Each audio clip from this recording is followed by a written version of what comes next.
Hey everyone, welcome back to our YouTube channel. As always, I'm Sum. And I'm Cody, and this is Cody Sum. So what is coming up? I know. Vacation season. Vacation season. And nobody knows how to vacation better than the gay community. I don't know, I think they overdo it sometimes. Yes, they overdo it. Which means There's too many choices. There are way too many things to choose from. So today we're going to talk about our 5 next gaycations coming up. So some we've done, some we haven't done. So let us know in the comments down below if you're going to any. Some are very gay, some are just for everyone, but a lot of gays go to them. Our first trip that's coming up is Coachella. I, for one, before I ever went to Coachella, was always the person that rolled my eyes when I saw people posting photos at Coachella. Oh, I was too. Yeah, and I was like, wow, these people are obsessed with this. It's like a cult. And then I went, I had the most amazing time ever, and now I don't want to miss them. What year did you go? 2019, Ariana Grande was the headliner. Yes. You know, Gay Fantasy. We got together in the summer of 2019, so we never experienced Coachella together because they've been canceled since then. What was interesting about that year that you went the whole weekend. I just went Sunday to see Ariana. Our friend group totally overlapped that whole weekend, but we did not meet. We didn't meet until World Pride in the summer. Just to sum up some important things about Coachella, it's something you should really plan a year ahead of time. Tickets for Coachella 2023 will go on sale like a month after 2022. It is expensive, but there are so many options that let you pay ahead of time and pay monthly until Coachella. Almost close to $500 for a general admission, little over $1,000 for a VIP ticket. You have to pay for travel to get there. You have to pay for room and board, the food and drink while you're there. Yeah, I definitely say budget like $2,500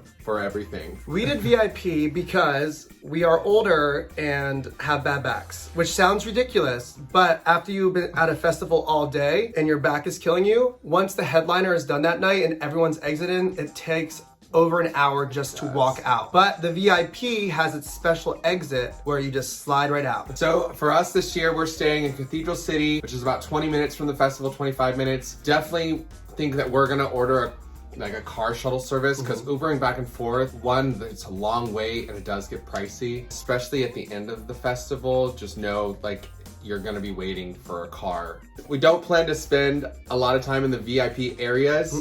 They're not even they're closer to the stage, but I know a lot of people like to sit in there and drink and whatnot, but we'll have a lot of friends that aren't VIP, so we'll be out wanting to hang out with them. I think the biggest thing with people is that they have to when they buy their ticket, they have to buy it before all the lineup is listed, and you don't want to be disappointed and go someone you don't like. What I've learned is all the small headliners, I found so many new artists there that I didn't even know about that I love now. I'm never worried about, I'm not gonna like this person who's performing. There are so many people performing. You will find someone you like. You might even find a new artist you love. So after Coachella, our next trip is in May. We're going to EDC, which we'll be going for the first time. EDC is a EDM festival that happens every May in Vegas. Overall, straight festival, but it's gay friendly. We had tons of our friends go last year and they just raved about it. They would not shut up about it. We are staying in an RV in the camping section with some friends. We hear that it's better to camp because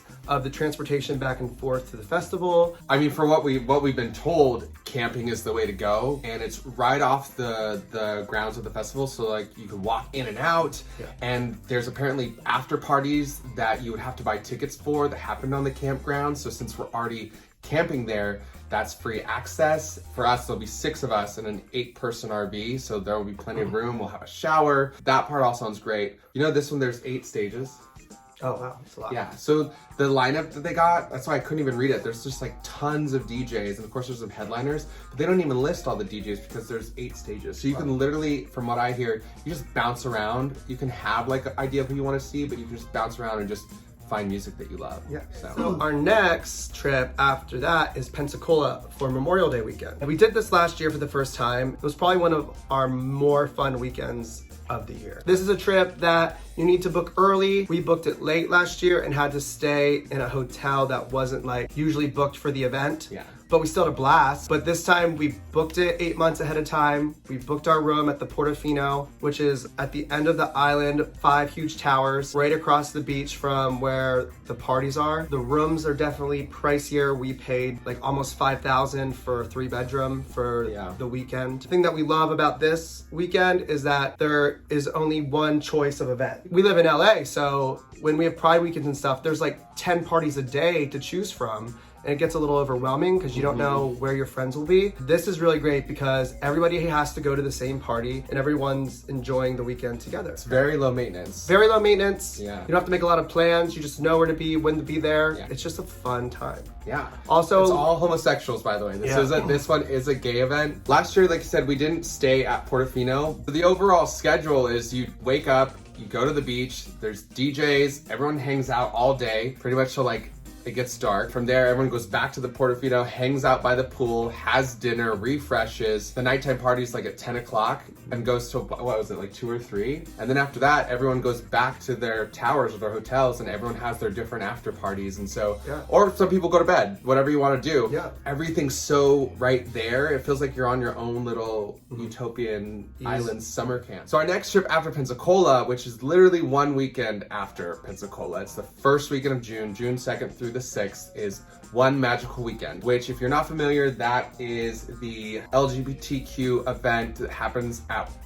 Walt Disney Resorts every year. So it's really just kicks off Pride Month. So that's of course in Florida as well. Really cool thing is actually we're not just going, we're actually ambassadors for it. We are going to be doing a meet and greet there. So if you're going, come hang out with us. We don't know which day it's going to be yet, right? Yeah. Yeah. And actually in the comments below this video, we're going to add our link and you can book your tickets and your hotels through this link and make it a lot easier for you. There's a pool party every day. The water park has its own event. I didn't even know Walt Disney Resorts had a water park. Yeah, and this is something I've always wanted to go to because some of my best friends go every year. So I'm really excited.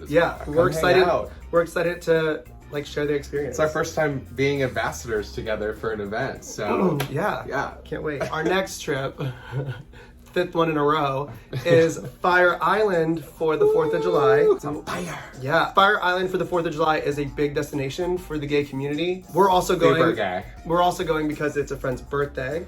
And that's where they decided to go. But we did go last summer, right after the 4th, and had a blast. We went on an off weekend, like the week after 4th of July, but it was still busy everywhere. There's no slow weeks in the summer there. If you've never been to Fire Island, it's this little island off of like Long Island. You know, you take the train out of New York City, you go on Long Island, and you take a ferry. There's no like roads or cars, you walk and bike everywhere. It's just like a little tiny cute town on this island. Everyone has these huge houses that you can rent. The big thing there is this tea dance that they have like every day at like 4 or 5. Yeah. Like everyone goes to that. Yeah, there's like a couple bars and a couple clubs that everything happens at, and a couple stages where like drag queens will perform or performances will happen. And then there's one gym that everyone goes to as well. It is completely over the summer gay all summer long. People come every week for a week at a time. You usually have to rent a house for a week, but for 4th of July, it's definitely a huge event. So we're gonna do like the